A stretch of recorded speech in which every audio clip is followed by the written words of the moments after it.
Local reporting you can trust. You're watching KRQE News 13 at 10. But first tonight, a homeless shelter in Las Vegas, New Mexico is fighting to stay afloat after the city council decided to hold off on funding it until its next meeting. Councilors argued it's a public safety risk. News 13's Chandler Farnsworth is live in the Newsplex tonight with the latest. That shelter is the only one in San Miguel County and helps hundreds of homeless people every year. But some of those services might have to be scaled back if the funding isn't approved by the city. It's very much needed. I'm concerned about the citizens and the people that generally use the park. This is the Samaritan House, located in the middle of Las Vegas, just a few minutes away from I-25, and it houses about 22 homeless people every night. And for years, the city has discussed how it can continue services while also keeping the nearby park safe for people to enjoy. We were very cautious and we're very cognizant of the neighborhood.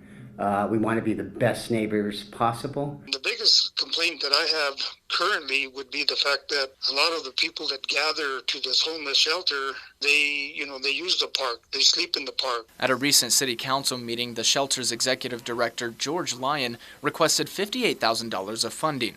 The council did not approve or deny the funding, but pushed the conversation to the next meeting. It is a frustrating, difficult process. The majority of the council argues the location of the building is unsafe, saying the homeless end up loitering around the park. And according to Councilor Martinez, the police department has received 82 calls to the park, though it's unclear how many of those were in response to a homeless person. My concern is not the money that we can offer Samaritan House to continue to operate. I think that's an important piece of our community. However, one of the counselors that supports the funding says it's not the shelter's job to handle its visitors once they've received care and leave. They're not police officers. They're not responsible for those people. Their responsibility is to feed them, clothe them, help them with mental health issues, provide different services for them. But once they leave the building, that's it. Lyon is trying to address the issue by adding patrols, enforcing the no drug use rules while receiving care, and a 24/7 hotline for people to submit complaints. But Lyon says that's not good enough for some city councilors. We do all we can, and we'll do more as the neighborhood tells us what they need. And we've done everything up to the point that they've asked us.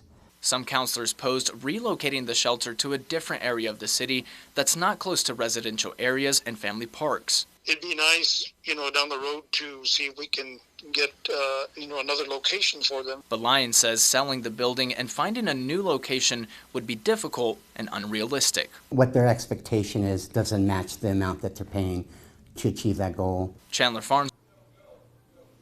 The shelter says they'll have to cut back on some of its operations like those patrols if the funding is not approved. Back to you. All right, Chandler, thank you.